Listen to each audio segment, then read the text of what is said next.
नमस्कार, राज की बात में आपका स्वागत है। सुप्रीम कोर्ट में सुनवाई एक नहीं कई मसलों पर और हर मसले पर सुप्रीम कोर्ट के जजों का रवैया लगभग एक जैसा, जैसे या तो इलेक्टोरल बॉन्ड को लेकर हो या फिर सीएए के खिलाफ सुनवाई के दौरान हो। हर जगह यही देखने को मिलता है कि सरकार को कैसे निचोड़ दिया जाए। तर्क अलग अलग, तरीके अलग अलग, लेकिन उद्देश्य एक ही। और फिर सीएए के खिलाफ दायर याचिकाओं पर जो सुनवाई हो रही थी उसमें भी ऐसा ही देखने को मिला।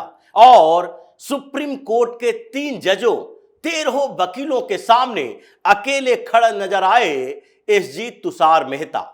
सॉलिसिटर जनरल तुषार मेहता ने जिस तरीके से 3 जजों के सामने 13 से ज्यादा वकीलों की धज्जियां उड़ाई है, वो सुप्रीम कोर्ट में हंगामा खड़ा करने के लायक रहा, क्योंकि सुनवाई तो सीएए के खिलाफ दायर लगभग 256 याचिकाओं पर हो रही थी। 256 याचिकाएं, ये छोटी मोटी बात नहीं है, क्योंकि कहां से आ जाते हैं अचानक से उठकर ये लोग सुप्रीम कोर्ट की शरण में कि हमें बचाइए। बचाइए किस तरीके से? बचाइए आप सरकार को क्रिटिसाइज करके, सरकार को बैकफुट पर लाकर, सरकार को बदनाम करके, क्योंकि यही आधार है हमें बचाने का। हम तो राजनीतिक पार्टियां चला रहे हैं और इन राजनीतिक पार्टियों को सरकार के हर कामों से दिक्कतें हो रही है, क्योंकि लोग सरकार के साथ, पीएम मोदी के साथ जुड़ते जा रहे हैं उनके एक एक फैसलों के आधार पर। चाहे आर्टिकल 370 को कमजोर करके जम्मू कश्मीर में एक नई लहर लाने का फैसला हो या फिर सीएए पर सरकार का फैसला हो, ये सारे फैसले उनके लिए तो फायदेमंद हैं। लोग इनकी सराहना कर रहे हैं, जुड़ रहे हैं और भारतीय जनता पार्टी का समर्थन बढ़ रहा है। तो इन फैसलों के खिलाफ अगर सुप्रीम कोर्ट टिप्पणियां न करे, अगर सुप्रीम कोर्ट इन फैसलों पर रोक न लगाए, कानून को संसद जो बनाया गया है उस पर अड़ंगा न ला ले, तो फिर हमारे साख कैसे बचेंगे? हम कैसे लोगों के पास, जो इनके समर्थक वर्ग है, उनके पास जा जाकर कहेंगे कि देखो सरकार तो उनकी है, उन्होंने जीत हासिल की है, संसद से कानून भी बनाया है, लेकिन सिस्टम अभी हमारी मुट्ठी में है। हम सिस्टम को तोड़ मरोड़ कर जैसे हो सके पेश कर सकते हैं और सरकार के फैसले यानी बहुमत के फैसले, यानी जो लोगों ने चुनकर जिनको भेजा है सरकार बनाने के लिए लोकतांत्रिक व्यवस्था में, उस सरकार के फैसले को कैसे हम सुप्रीम कोर्ट के माध्यम से रुकवा सकते हैं। और यही हुआ, सीएए के खिलाफ 256 याचिकाएं दायर की गई। 236 याचिकाएं जो थी वो सीधे सीएए को खत्म करने वाली है और उसमें 20 याचिकाएं बाद में डाली गई कि ये जो नोटिफिकेशन जारी किया गया सीएए के नियम कानून, रूल्स रेगुलेशन में कुछ गड़बड़ियां हैं, इसके खिलाफ सुप्रीम कोर्ट से फैसला लेकर आए, स्टे लगाएं सीएए के इंप्लीमेंटेशन को लेकर। और ये सारी याचिकाएं किन लोगों ने दायर की और इनके वकील कौन हो सकते हैं, ये अब लोगों को लगभग समझ में आ चुका है, क्योंकि इसमें शामिल तो कपिल सिब्बल होंगे ही, इसमें शामिल इंदिरा जयसिंह जैसे वकील होगी ही, इसमें शामिल निजाम पाशा जैसे वकील होंगे, महमूद प्राचा जैसे वकील होंगे, क्योंकि इन लोगों ने एक फौज तैयार कर ली है और इनका काम ही है सुप्रीम कोर्ट के रास्ते पीएम मोदी को बदनाम करना, सरकार की छवि खराब करने की कोशिश करना और सरकार के फैसलों का विरोध करना। और यही हो रहा था, जिसमें अकेले खड़े थे एसजी तुषार मेहता और इन लोगों ने अलग अलग तर्क दिए। सुप्रीम कोर्ट में 3 जजों की बेंच बिठाई गई थी और ऐसे समय में सीएए पर सुनवाई हो रही है, जबकि चुनाव की घोषणा हो चुकी है और चुनाव की घोषणा के साथ साथ यहां पर सीएए को लेकर टिप्पणियां की जा रही है। सीजेआई चंद्रचूड़ के नेतृत्व में बेंच बिठाई गई। उसमें 2 और जज हैं जो कई ऐसे मामलों में बेंच के मेंबर होते हैं जो इलेक्टोरल बॉन्ड के खिलाफ जो सुप्रीम कोर्ट ने फैसले दिए उस पर भी ये लोग शामिल थे। उसमें से दूसरे नंबर के जज हैं जेबी पारदीवाला और तीसरे हैं जस्टिस मनोज मिश्रा। ये 3 जज अलग अलग बेंच में आपको दिखाई पड़ जाएंगे, चाहे इलेक्टोरल बॉन्ड को लेकर हो या फिर आप अगर 370 को लेकर जो सुनवाई हुई थी उसमें देख लेंगे। इन्हीं 3, 4, 5 जजों की बेंच बैठती है, जिसमें से 2 जज की बेंच बैठेगी तो इसमें से कोई एक होंगे, 3 जज की बैठेगी तो ये दोनों होंगे, और उसके बाद 5 जज की बेंच बैठेगी तो 1-2 और शामिल कर लिए जाएंगे जो कि कॉलेजियम के ऐसे जज हैं जिनके पिताजी भी जज रहे थे, बड़े वकील रहे थे। जैसे justice Sanjeev Khanna Delhi high court में, उनके पिताजी बड़े वकील थे, बाद में दिल्ली हाई कोर्ट के जज बने और इन्होंने भी ऐसे ही अपना सफर शुरू किया। उसमें से एक ये भी शामिल होते हैं। ये सारे जज कॉलेजियम से जो नियुक्त हुए हैं उनमें से कुछ लोगों को एक साथ जोड़ा जाता है किसी बेंच में जब टिप्पणियां जानी होती है सरकार के खिलाफ, और उसमें से सबसे पहले इंदिरा जयसिंह ने कहा कि मिलॉर्ड इस पर तो स्टे लगाना चाहिए। क्यों? क्योंकि अगर स्टे नहीं लगाया गया, इसका इंप्लीमेंटेशन हो गया और सुप्रीम कोर्ट की सुनवाई में देरी हुई, अगर यह मामला खींचता चला गया, तारीख पर तारीख मिलती गई और उस बीच जितने लोगों को नागरिकता दी जा चुकी होगी, क्या उनकी नागरिकता हम वापस कर पाएंगे? यह बड़ा तर्क है। इसलिए तत्काल प्रभाव से सीएए पर रोक लगा दी जाए, स्टे लगा दी जाए, स्टे ऑर्डर पारित कीजिए। लेकिन चूंकि इस बीच इलेक्टोरल बॉन्ड पर भी फैसला हुआ है, जज साहब ऐसे ही कई मामलों में क्रिटिसाइज झेल रहे हैं, जिसमें से इलेक्टोरल बॉन्ड के मामले में भी ऐसा ही हुआ। अलग अलग वकील सुप्रीम कोर्ट में याचिकाएं दायर कर रहे हैं कि आपने ये सही नहीं किया। यहां तक कि वरिष्ठ वकील मुकुल रोहतगी भी एसोचेम और फिक की तरफ से याचिका दायर कर चुके हैं कि इससे इंडस्ट्रियल बॉडी को नुकसान होने वाला है, कारपोरेट हाउसेस परेशान हो जाएगा राजनीतिक बदले की भावना के कारण। और दूसरी तरफ सुप्रीम कोर्ट बार एसोसिएशन के प्रमुख आदेश अग्रवाल भी याचिका दायर कर चुके हैं और उन्होंने राष्ट्रपति को चिट्ठी भी लिखी है। तो ये कंट्रोवर्सी तो चल रही है, इसलिए तत्काल स्टे लगाना ये जोखिम भरा काम होगा। और तभी जज साहब ने कहा अभी स्टे नहीं लगाया जा सकता, आपके तर्क वैसे नहीं है जिसके आधार पर स्टे लगाया जा सकता है। लेकिन तुषार मेहता ने कहा कि ये सिटीजनशिप अमेंडमेंट एक्ट जिसकी ये चर्चा कर रहे हैं, क्या इससे किसी की नागरिकता चली जाएगी? जिस तरीके से ये लोग भ्रमित कर रहे हैं वो भ्रम फैलाने वाली स्थिति है, इसलिए स्टे लगाना सही नहीं होगा। नोटिफिकेशन जारी हो चुका है, अभी प्रोसीडिंग होगी और जब ये मामले आगे बढ़ेंगे इसके चुनाव के बाद ही ये प्रक्रिया पूरी हो सकती है, क्योंकि इसके लिए डिस्ट्रिक्ट में इंफ्रास्ट्रक्चर की जरूरत होगी, अलग अलग एडमिनिस्ट्रेटिव बॉडी होंगे, अभी एप्लीकेशन आएंगे, अप्लाई किए जाएंगे, वेरिफिकेशन होगा। ऐसा नहीं है कि आप अगली तारीख देते हैं तो उसमें आपको उसके बीच से सारे लोगों को यहां पर नागरिकता दे दी जा सकती है। जज साहब को मानना पड़ा क्योंकि तुषार मेहता के तर्क में कोई न कोई एक बड़ा लॉजिक था जो कि जज साहब डिनाई नहीं कर सकते थे, क्योंकि ये इंदिरा जयसिंह जो बोल रही थी कि तत्काल अगर किसी को नागरिकता मिल गई तो उसे कैसे वापस लिया जा सकता है, ये नागरिकता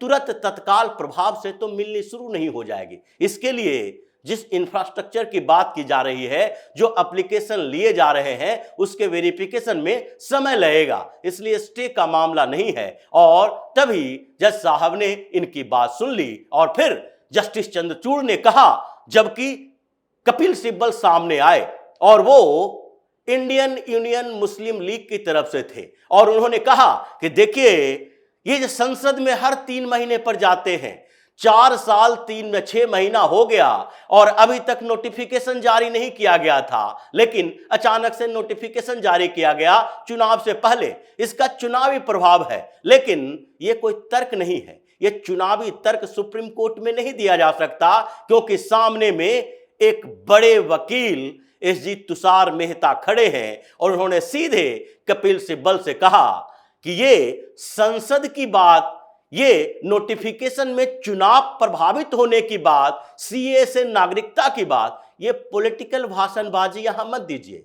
यहां कंक्रीट चीजें बताइए कि क्यों इस पर स्टे लगाना चाहिए। सरकार ने जो फैसला लिया ये इनकी मर्जी है, कितने समय में नोटिफिकेशन जारी होगा ये एडमिनिस्ट्रेशन का काम है, इनपुट देना सरकार का काम है, उस पर फैसला लेना। इस पर हम कोर्ट में चर्चा नहीं कर सकते। ये पॉलिटिकल बयानबाजी राजनीतिक मंचों पर दीजिए। ये कपिल सिब्बल ऐसा नहीं है कि राजनीति से जुड़े हुए नहीं है, वो भी राज्यसभा के सदस्य हैं, वकालत करते हैं और इन्हीं पार्टियों के लिए सामने आते हैं। हमेशा से इन्होंने यही काम किया और इसलिए आगे भी ये कर रहे हैं। तो इस बात के लिए वहां पर स्टे लगाने से तो मना कर दिया गया, लेकिन जस्टिस चंद्रचूड़ ने कहा कि मैं यहां हूं और आप लोग इस बात के लिए मत सोचिए कि आगे क्या होगा। सिटीजनशिप अगर किसी को मिल गया, नागरिकता मिल गई तो क्या होने वाले हैं, क्योंकि ये बात तो इंडिकेशन था इलेक्टोरल बॉन्ड के लिए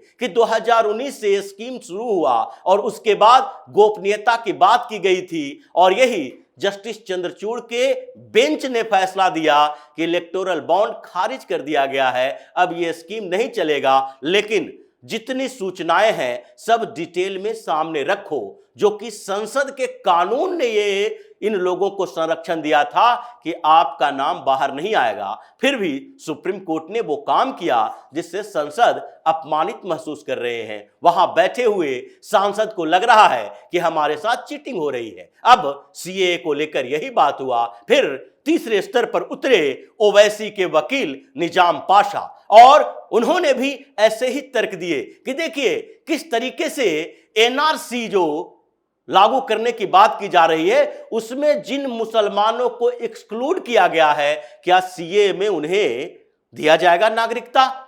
जब ये एनआरसी की बात किए और ये बार बार ये बात कह रहे थे कि ये तो डिस्क्रिमिनेशन है मुसलमानों के साथ, क्योंकि जिन मुसलमानों को एनआरसी के स्तर पर बाहर किया जाएगा उनको तो नागरिकता नहीं दी जाएगी और जो लोग बाहर से आए हैं यानी बांग्लादेश, अफगानिस्तान और पाकिस्तान से आए हैं, हिंदू, सिख, बौद्ध, जैन, ईसाई, ये सारे लोगों को नागरिकता दी जाएगी। तो ये तो मुसलमानों के साथ डिस्क्रिमिनेशन है। इस पर फिर तुषार मेहता खड़े हुए और कहे कि भ्रमित करने की कोशिश मत करो, एनआरसी का सीए से कोई लेना देना नहीं है। ऐसा नहीं है कि एनआरसी को भ्रमित करने के लिए जो लोगों को आप बोल रहे हैं बाहर में मंचों पर ओवैसी जैसे लोगों को भ्रमित करते हैं, वही बात कोर्ट में आकर कहो, क्योंकि एनआरसी एक अलग प्रक्रिया है, सीए एक अलग प्रक्रिया है। एनआरसी में किसी को एक्सक्लूड किया जाता है और सीए में इंक्लूड किया जाता है। मतलब सीए के तहत किसी की नागरिकता छीनी नहीं जा रही है, किसी को नागरिकता दी जा रही है। और दूसरी तरफ जब एनआरसी की बात होती है तो उसमें जो यहां के नागरिक नहीं है, जो प्रमाण नहीं दे पाए, उन्हें बाहर किया जाता है क्योंकि वो घुसपैठिए हैं। बात यही चल रही थी और इन लोगों के मुंह से एक बात निकल गया, क्योंकि इन सब लोगों की परेशानी तो वही है, परेशानी की जड़ वही है। और इन लोगों ने कहा कि इससे सबसे बड़ा प्रभाव जो पड़ने वाला है वो ये है कि जिन हिंदुओं को, सिखों को नागरिकता दी जाएगी उन लोगों को वोटिंग राइट भी दिए जाएंगे। और वो कैसे छीना जा सकता है अगर सुप्रीम कोर्ट ने इसके खिलाफ फैसला दिया तो। बस यही बात है जो इनके अंदर से इनको खोखला किए जा रहा है, डर सता रहा है कि कैसे हिंदुओं, सिखों की नागरिकता बढ़ेगी और इन लोगों को नागरिकता मिलेगी तो बांग्लादेश, अफगानिस्तान और पाकिस्तान से आए हुए हिंदू नागरिक बनेंगे, वोट देंगे। और वोट किसे देंगे? वो ये सो कॉल्ड सेकुलर पार्टियों को, सीए का विरोध करने वाले को, हिंदुओं के विरोध करने वाले को ये वोट नहीं देंगे, बल्कि वोट तो भारतीय जनता पार्टी को देंगे। और जब हिंदुओं के वोटिंग राइट मिल रहे हैं तो फिर इनकी संख्या बढ़ रही है। इन लोगों के दिमाग में यही उठ रहा था, क्योंकि इन लोगों ने आज तक ये सवाल तो नहीं उठाया कि कैसे रोहिंग्याओं को, बांग्लादेशियों को जो घुसपैठ करके हिंदुस्तान के अंदर आए, अलग अलग मुस्लिम इलाकों में बसाया जा रहा है। जैसे जहांगीरपुरी दिल्ली का इलाका, उन जैसे जगहों पर बांग्लादेशियों को वहां के मुसलमान सबसे पहले क्या करते हैं, रेंट एग्रीमेंट तैयार करते हैं उनके लिए, फिर रेंट एग्रीमेंट के आधार पर उन्हें आधार कार्ड दिलवाते हैं, फिर वोटर आईडी कार्ड दिलवाते हैं, और फिर वो यहां का नागरिक भी होता है और वो वोट भी देता है। अभी तक इन मामलों में न कपिल सिब्बल कोई याचिका लेकर आए, न इंदिरा जयसिंह याचिका लेकर आए, न कोई दूसरे वकील याचिका लेकर आए कि देखिए कैसे रोहिंग्याओं को, बांग्लादेशियों को यहां घुसपैठ करके जो आए हैं उसको नागरिकता दी जा रही है, वोटिंग राइट दिए जा रहे हैं। क्योंकि इन लोगों का एक मकसद तो है, जितना हो सके मुसलमानों की जनसंख्या यहां बढ़ाओ, बाहर से आए हुए मुसलमानों को यहां की नागरिकता दो। हिंदू नहीं आ सकते, सिख नहीं आ सकते, और इनके दिमाग में यही बढ़ रहा है, क्योंकि डेमोक्रेसी में डेमोग्राफी का एक बड़ा असर होता है। और डेमोग्राफी यानी कि पॉपुलेशन सिर्फ परसेंटेज में नहीं हो, पॉपुलेशन का कंसंट्रेशन किन एरिया में हो, जहां पर वो सीधे विधानसभा चुनाव को प्रभावित कर सकते हैं, लोकसभा चुनाव में सीट दिलवा सकते हैं। ये तरीके जो अलग अलग पैकेट में किए गए, इन लोगों ने कभी सवाल नहीं उठाया कि पश्चिम बंगाल में कम्युनिस्टों की सरकार रही, ममता बनर्जी की सरकार रही, लेकिन फिर भी लाखों बांग्लादेशी मुस्लिम शरणार्थियों को यहां जो घुसपैठ करके आए थे उसको कैसे नागरिकता दे दी गई, उसे वोटिंग राइट दे दी गई। यही चल रहा है सुप्रीम कोर्ट के अंदर। लेकिन इन सारे वकीलों और जजों की धज्जियां अकेले एसजी तुषार मेहता ने उड़ा दी, और फिर मजबूरी में इससे पर स्टे लगाने से मना करना पड़ा। फिर भी सुनवाई तो होगी, आगे भी सुनवाई होगी, 9 अप्रैल को सुनवाई होगी, आगे सुनवाई होती रहेगी। और हो सकता है ये चुनाव के बीच में सुप्रीम कोर्ट के जजों की तरफ से कई ऐसी टिप्पणियां आए, अखबारों में कपिल सिब्बल के तर्क बताए जाए और ये कहा जाए कि देखो कैसे सीए के माध्यम से मुसलमानों को सप्रेस किया जा रहा है, उसे कमजोर किया जा रहा है, हिंदुओं की जनसंख्या बढ़ाई जा रही है। जैसा केजरीवाल जैसा नेता चिल्ला चिल्ला कर कहता है कि हिंदू सिख जब आएंगे तो यहां झुग्गियां बनाएंगे, आप लोगों का रोजगार छीनेंगे।